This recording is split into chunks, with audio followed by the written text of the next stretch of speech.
Hello everyone, I am Princess Jasminan Sautalico from BS Ed Science 2A. And for today's video, I'm gonna discuss to you my report, which is all about transnational capitalism and political globalizations. So without further ado, let's get started. Before starting our discussion, let me read to you my objectives.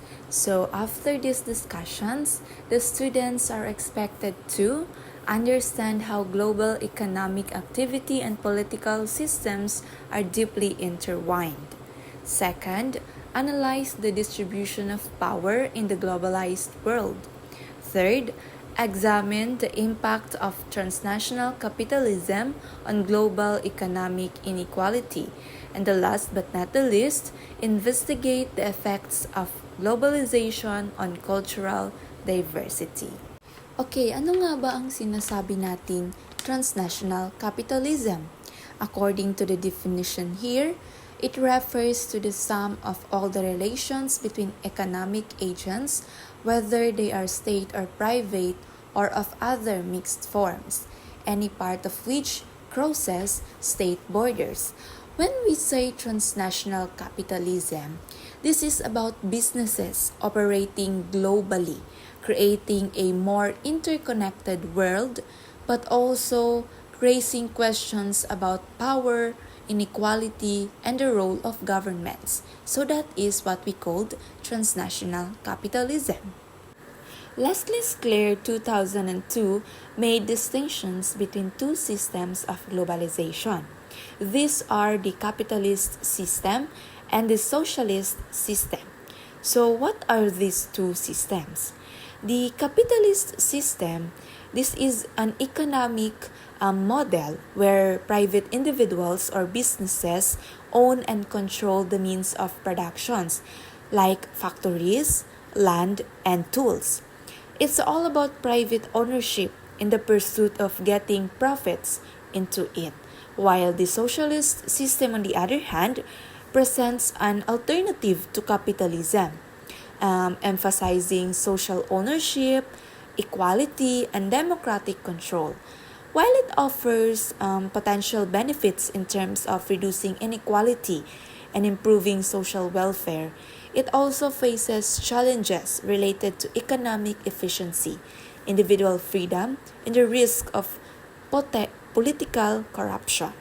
And si capitalist system daw of globalization is siya yung predominant one. Ibig sabihin siya yung mostly na ginagamit nowadays. It is not yet in the existence, but it is indicated by current anti-globalization movements, especially those oriented toward greater human rights throughout the world. Economic transnational practices are able to transcend geographical boundaries. So, after these slides, there are the transitional practices na kinukonsider to transcend geographical boundaries. So here is the Sklair's three spheres of transnational practices. Number one, the economic transnational practices. When we say economic transnational practices, these are the practices that are driven by transnational corporations, or also known as TNCs, and their pursuit of profit maximization. They involved the global flow of goods, services, capital, and labor. Sklair argues that TNCs are not simply economic actors, but also play a crucial role in shaping the political and cultural landscape of the world. In other words, si economic transnational practices po, isa siyang economic activities that cross national borders, connecting different individuals, businesses, and even governments across the globe. The basic example of these economic transnational practices is the global supply chain of smartphones like the iPhone. As we all know, iPhones are designed in the United States by Apple, a multinational corporation. So in order for the Apple multinational corporation to gain more profits, they use these transnational practices, and their iPhones are being shipped on the retailers and customers worldwide to gain more profits. So that's it. Okay, next we have the second one, the political transnational practices. These practices involve the activities of the TCC, which Sclair defines as a group of individuals who hold positions of power and influence in TNCs, globalizing bureaucracies, political institutions, and consumerist elites. The TCC seeks to shape global governance and policy in ways that benefits their interest. To make it short, political transnational practices, it involves those people na behind that economic transnational practices, like those politicians, businessmen and businesswomen, and other people behind the economic development of each countries. So sila po yung mga backbones ng pag-unlad ng isang ekonomiya ng isang bansa. But aside from they are seek to shake the global growth of the economic of a certain country, nagbe-benefit din yun sa interest nila sa sarili nila. So nasa sa kanila na yun kung paano nila i-handle ng maayos yung opportunity na meron sila, yung power na meron sila. This also involves the political activities that transcend national borders, like doing advocacies, activism, and different political participations. Okay, so the third one, we have cultural, ideological, transnational practices. These practices involve the dissemination of a global consumerist culture that promotes the consumption of goods and services produced by TNCs. Simply means this is the exchange and transformation of cultural beliefs, values, and even ideologies across national borders. The best example for this that everyone can relate is the globally spreading of the K-pop, the South Korean music genre, which is kinababaliwan siya all over the world, mapamatanda man o mapabata, is lahat sila nakikisabay sa ganitong music ng mga Koreans. The global phenomenon of K-pop demonstrates how cultural practices and ideologies can transcend national boundaries, influencing global tastes, values, and perceptions. The global spread of K-pop serves as a powerful example of how cultural, ideological, transnational practices can shape the world, influencing everything from fashion trends to global perceptions of different cultures.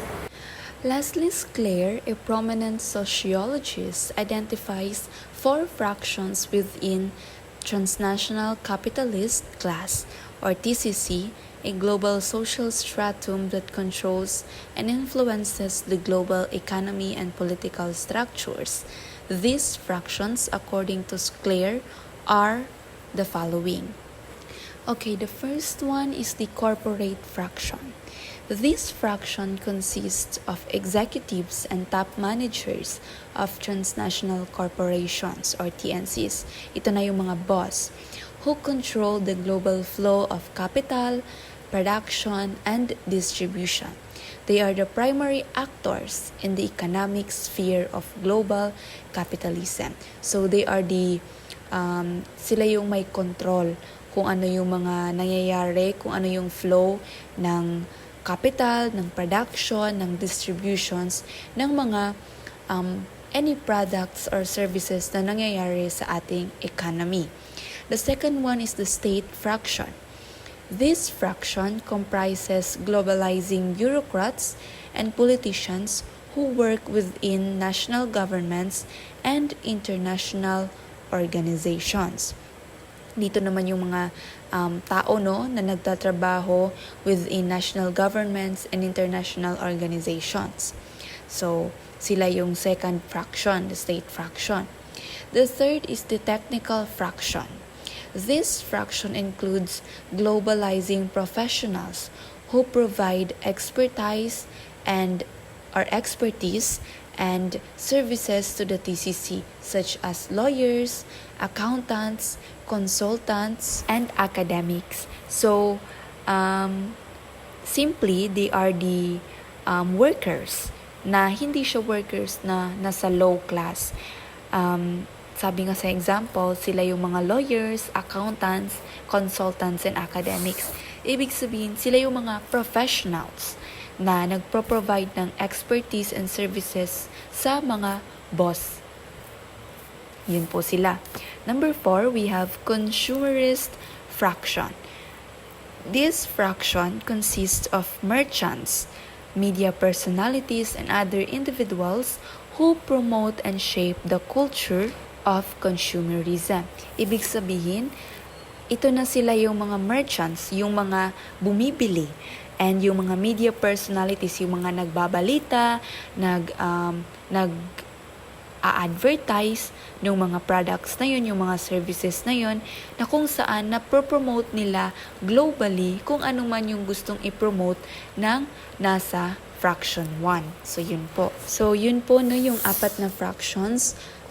Again, yung fraction 1 po, sila yung mga boss, sila yung mga executives, and yung mga managers. And the second fraction po, sila naman yung mga second sa most powerful. And then, the third one is the technical.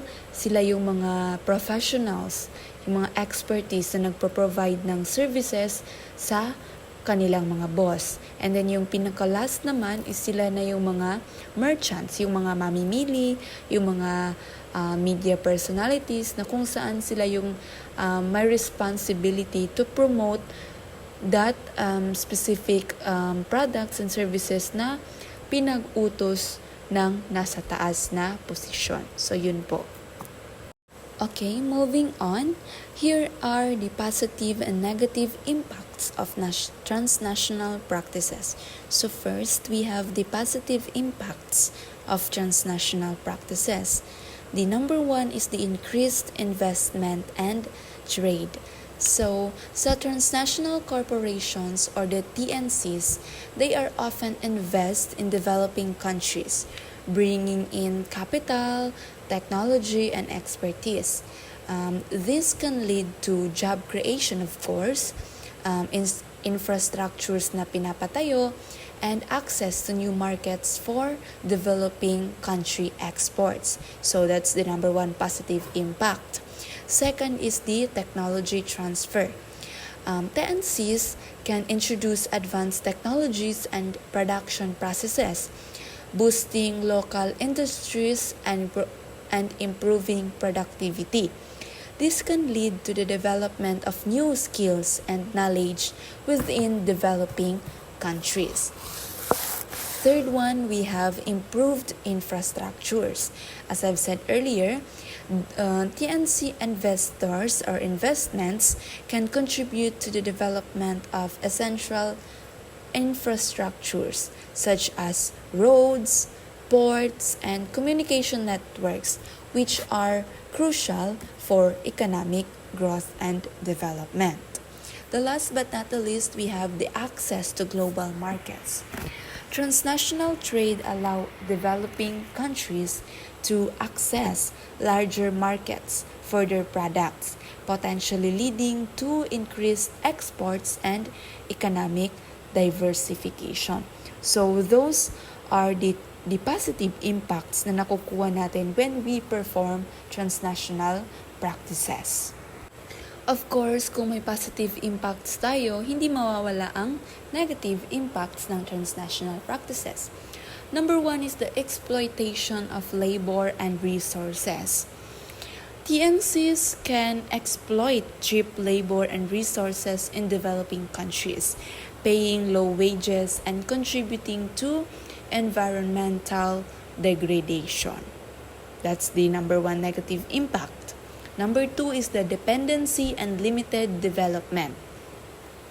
Those in developing countries can become overly dependent on TNCs, leading to limited economic diversification and a lack of control over their own developmental path because nakadepende lang sila sa kung ano man yung transnational practices na ginagawa sa kanila ng ibang bansa kung meron man. Third, we have environmental damage. This is the most important, no? Transnational practices can lead to environmental pollution, resource depletion, and climate change, particularly in countries with weak environmental regulations. So, kahit anong development pa yan no, ng ating economy, always remember that our environment is the top priority and kailangan mapangalagaan natin siya because sa atin lang din ang balik kung may mangyari mang hindi maganda sa ating environment. Next is we have the loss of cultural identity. The influx of foreign goods, services, and ideas can lead to the erosion of local cultures and traditions, contributing to cultural homogenization.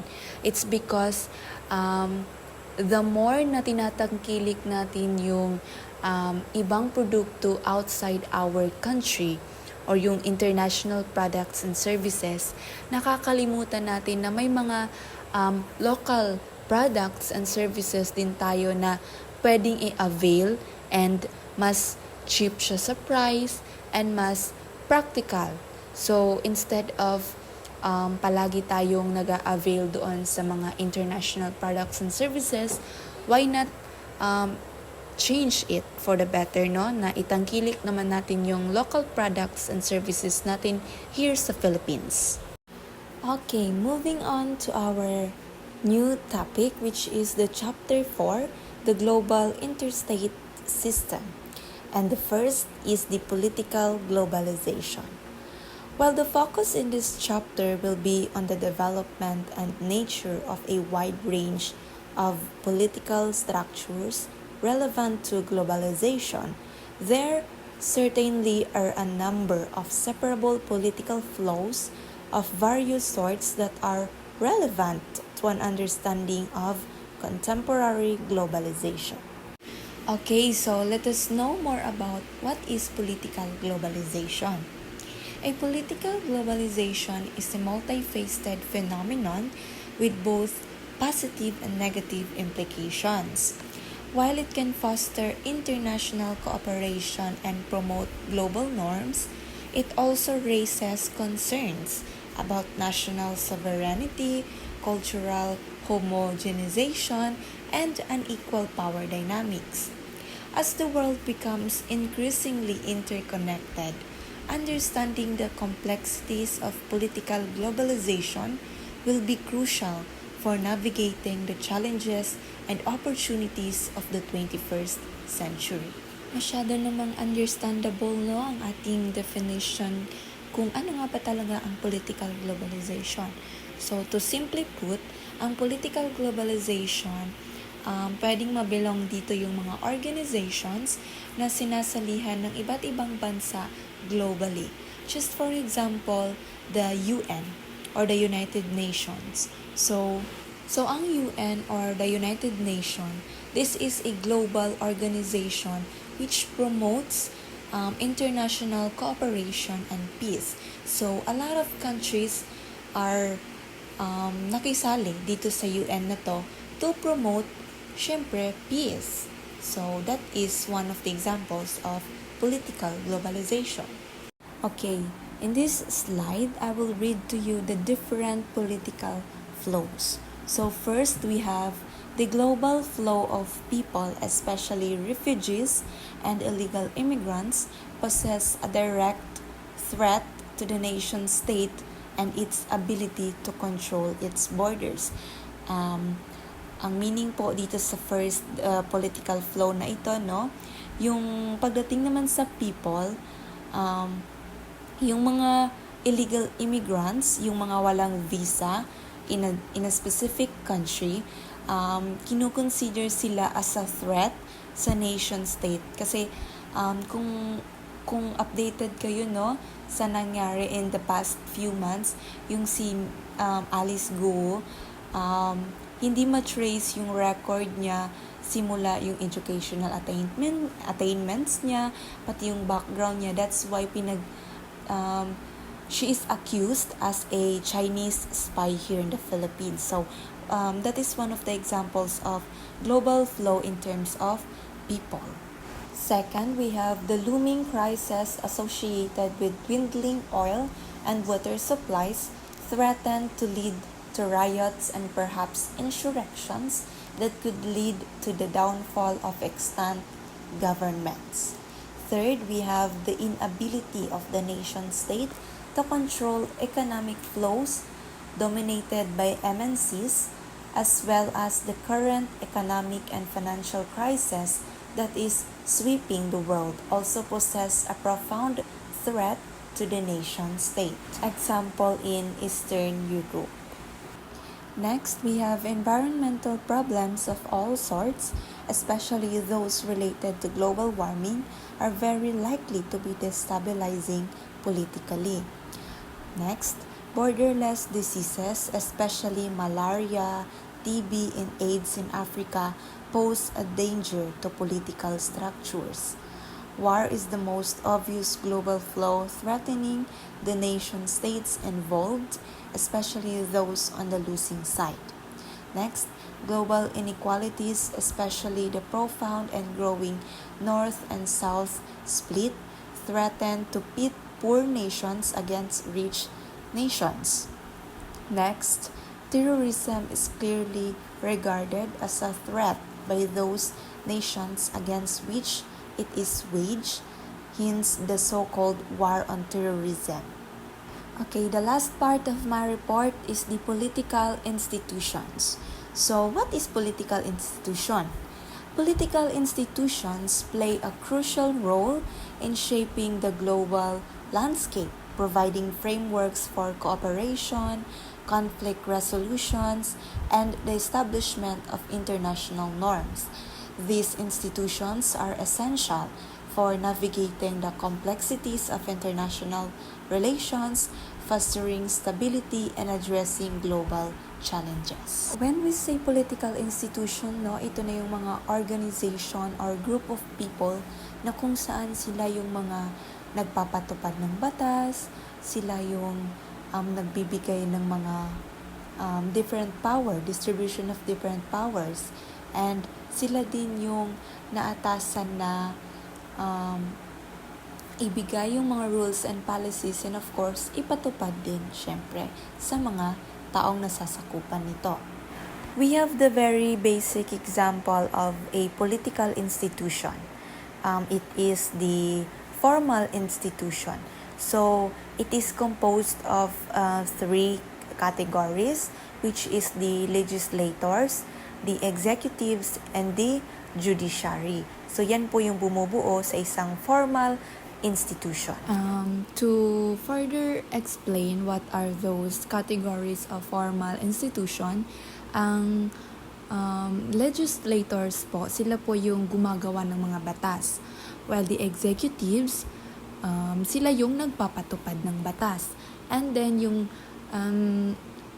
part ng judiciary is sila yung mag-judge kung yung nagawa ba ng isang tao ay labag sa batas or nalabag sa batas or hindi. So yun po yung mga trabaho nila in the formal institution. Okay, so that's the end of my report. I hope you gain a lot of lessons from this topic, and let us spread love and no hate.